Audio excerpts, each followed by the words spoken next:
एक दिन नारद मुनि आकाश मार्ग से नारायण नारायण का जप करते हुए जा रहे थे कि तभी उनके मस्तिष्क में एक अजीब सा प्रश्न आया तथा वे ब्रह्मलोक में पहुंचे। ब्रह्मलोक पहुंचकर उन्होंने अपने पूज्य पिता ब्रह्मा जी को दंडवत प्रणाम किया। नारद जी को सामने देखकर ब्रह्मा जी ने पूछा कि कहो पुत्र, आज कैसे आना हुआ? तुम्हारे मुख के भाव कुछ कह रहे हैं, कोई विशेष प्रयोजन अथवा कोई समस्या? नारद जी ने उत्तर देते हुए कहा कि पिताश्री, ऐसा कोई विशेष प्रयोजन तो नहीं है, परंतु एक प्रश्न मन में खटक रहा है। आपसे इसका उत्तर जानने के लिए उपस्थित हुआ हूँ। तो फिर विलंब कैसा? मन की शंकाओं का समाधान शीघ्रता से कर लेना ही ठीक रहता है, इसलिए निसंकोच अपना प्रश्न पूछो। ब्रह्मा जी ने कहा, पिताश्री, आप सारे सृष्टि के परम पिता हैं। देवता और दानव आपकी संतान हैं। भक्ति और ज्ञान में देवता श्रेष्ठ हैं तो शक्ति और तपाचरण में दानव श्रेष्ठ हैं।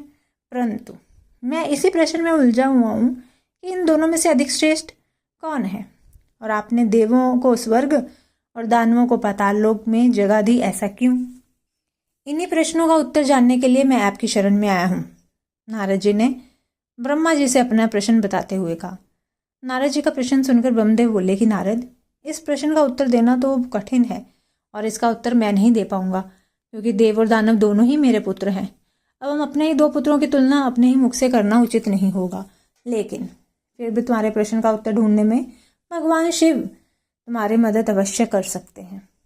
ब्रह्मदेव से आज्ञा लेकर नारद मुनि महादेव शिव के पास पहुंचे और उनके सामने अपनी समस्या रखी। महादेव नारद मुनि को देखकर मुस्कुराए और उन्हें आदेश दिया कि तुम देव और दानवों के लिए एक भोज का आयोजन करो तथा इस भोज के लिए उन्हें निमंत्रण भेजो।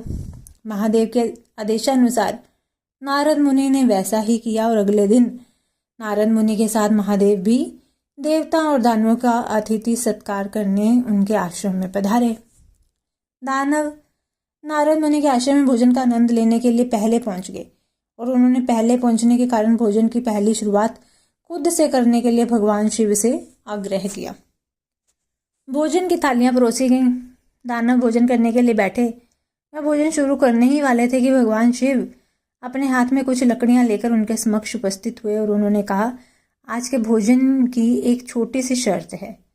मैं यहाँ उपस्थित हर एक अतिथि के दोनों हाथों में इस प्रकार से लकड़ी बांधूंगा कि वो कोने से मुड़ नहीं पाए और इसी स्थिति में सभी को भोजन करना होगा। कुछ देर बाद सभी असुरों ने के हाथों में लकड़ियां बांध दी गई। अब असुरों ने खाना शुरू किया, पर ऐसी स्थिति में कोई खा कैसे सकता है जब हाथ ही न मुड़े? तो कोई असुर सीधे हाथ थाली में मुंह डालकर खाने का प्रयास करने लगा, तो कोई भोजन को हवा में उछालकर मुंह में डालने का प्रयत्न करने लगा। दानवों की ऐसी स्थिति देखकर नारद जी अपनी हंसी रोक नहीं पाए। अपने सारे प्रयास विफल होते हुए देखकर दानव बिना खाए ही उठ गए और क्रोधित होते हुए बोले कि हमारी यही दशा ही करनी थी तो हमें भोजन पर बुलाया ही क्यों? कुछ देर बाद देव भी वहां पर पहुंचने वाले हैं।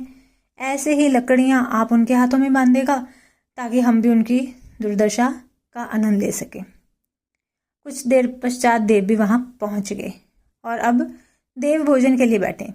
देवों के भोजन मंत्र पढ़ते ही महादेव शिव ने सभी के हाथों में लकड़ियां बांध दी और भोजन की शर्त भी रखी। हाथों में लकड़ियां बंधने पर देव शांत रहे। वे समझ चुके थे कि खुद अपने हाथ से भोजन करना संभव नहीं है, अतः वे थोड़ा आगे खिसक गए और थाली से अन्न उठाकर सामने वाले को खिलाकर भोजन आरंभ किया। बड़े ही स्नेह के साथ वे एक दूसरे को खिला रहे थे और भोजन का आनंद ले रहे थे। उन्होंने भोजन का भरपूर स्वाद लिया और साथ ही दूसरों के प्रति अपना स्नेह और सम्मान जाहिर किया। यह कल्पना हमें क्यों नहीं सूझी? इसी विचार के साथ दानव बड़े दुखी होने लगे। नारद जी यह देखकर मुस्कुरा रहे थे।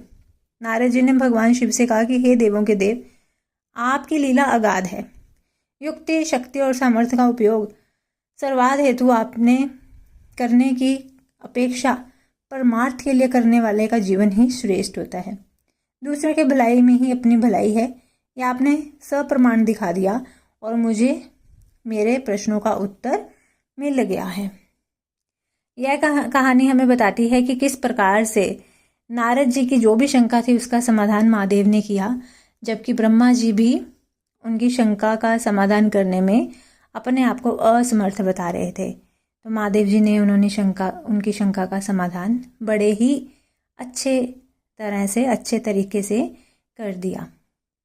तो अगर आपको ये कहानी अच्छी लगे तो कृपया वीडियो को लाइक कीजिएगा, शेयर कीजिएगा और मेरे चैनल को सब्सक्राइब जरूर कर लीजिएगा और साथ ही बेल आइकन को प्रेस कर दीजिएगा ताकि हर वीडियो की नोटिफिकेशन आपको मिलती रहे।